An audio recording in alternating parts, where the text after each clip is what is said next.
y'all want to talk about Wish? What are y'all's thoughts on Wish coming out? We've seen our friends over at Film Threat, Alan and Chris, talking about this movie, largely unimpressed. This is Disney's big holiday movie. This is their Thanksgiving film. They always have a Disney Animation Studios film that drops Thanksgiving week. The projections for this as of right now ain't too good. Now, could this leg out like Elemental? Could this not?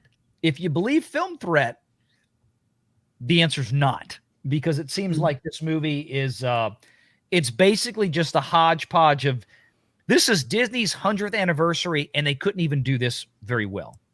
Like every 2 minutes, there's a new. In the first, I've read something somewhere. Somebody posted actually in a video earlier that I did.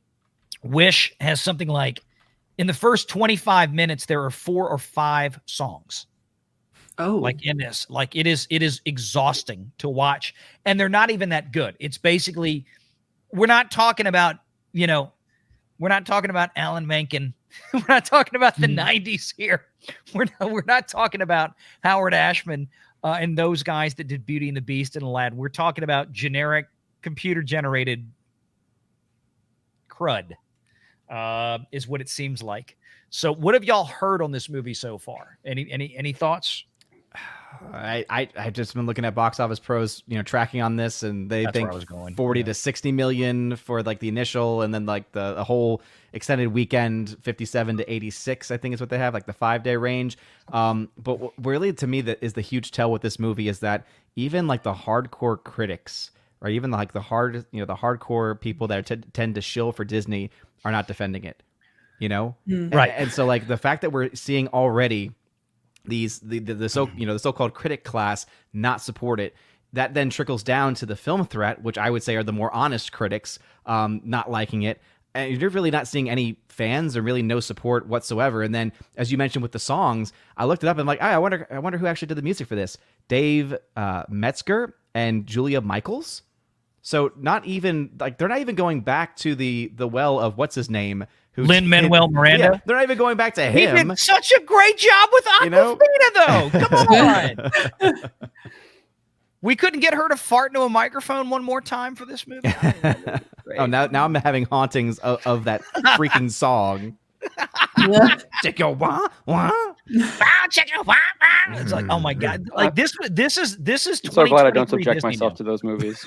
what does anyone know? What did in 2013? What did Frozen do its opening weekend? Because it came out Thanksgiving did weekend huge. as well. Lord. Yeah. The opening, That one did huge. I'll pull it up now, but I mean, we're talking about night and day difference. I mean, you don't even, and this is the sad thing, like we talked about with the Marvels earlier, you don't even have to adjust for inflation anymore. Like you don't even have to go to the National Association of Theaters, is NATOonline.org, not the NATO, that's the political body, but the National Association of Theaters, NATOonline.org. You can go to their data panel. Now, they haven't really finished updating 2022 and 2023 yet, by what I've heard. But, I mean, you don't even have to go there anymore to find what's the average ticket price in the U.S., which includes stuff like reruns of The Goonies in theaters. So you have to know how to kind of like net some of that stuff out and weight it accordingly. But, I mean, it's just so bad that they can't even catch up like with the Marvels. The Marvels could not even dollar for dollar with no inflation beat the Incredible Hulk from 15 years ago on its opening weekend. That's how bad it is right now. So, I mean, Couldn't beat any of them. Couldn't beat any of them. No, well, that was the lowest because that was the first one of the modern MCU. Like, nobody knew.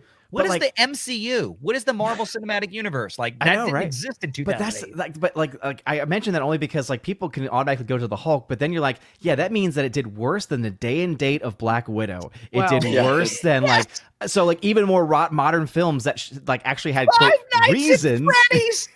Five Nights at Freddy's pulls in $80 million. It was on Peacock the same day.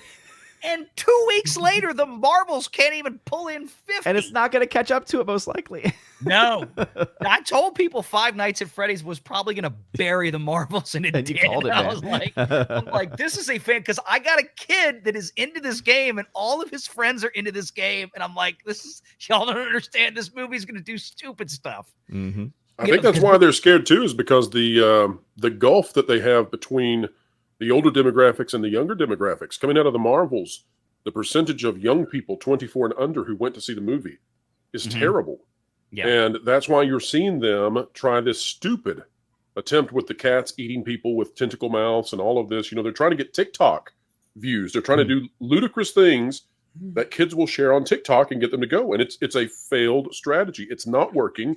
And that largely has to do with the fact that adults have this sort of built-in brand loyalty to Marvel, which is, well, that's going down, isn't it?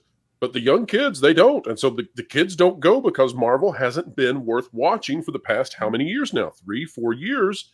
And that's enough that if you're 14, you don't remember when Marvel was cool anymore. Yep. Here's where we are. Y'all talk about this. Michelle, I want you to think back 10 years ago, because that's where we are. And I'm so glad you said Frozen. It didn't even occur to me. We're now 10 years removed from Frozen. So things that obviously I want to draw to attention is the first 5 days on the calendar. The first weekend, it was in one theater. Obviously, they were doing limited previews, but technically it was out there, right? So the first real time it opened, and as Disney has often done, is you open this on a Wednesday, the day before Thanksgiving. So that was November 27th, 2013. November 28th is Thanksgiving Day. So you have a drop off for obvious reasons. And then boom, Black Friday, boom, Saturday, boom, Sunday. You see what happens. So we went from really the first 5-day open. So let's compare this to what Wish does. The 5-day open in 2013 for Frozen was $94 million, let's call it. Okay.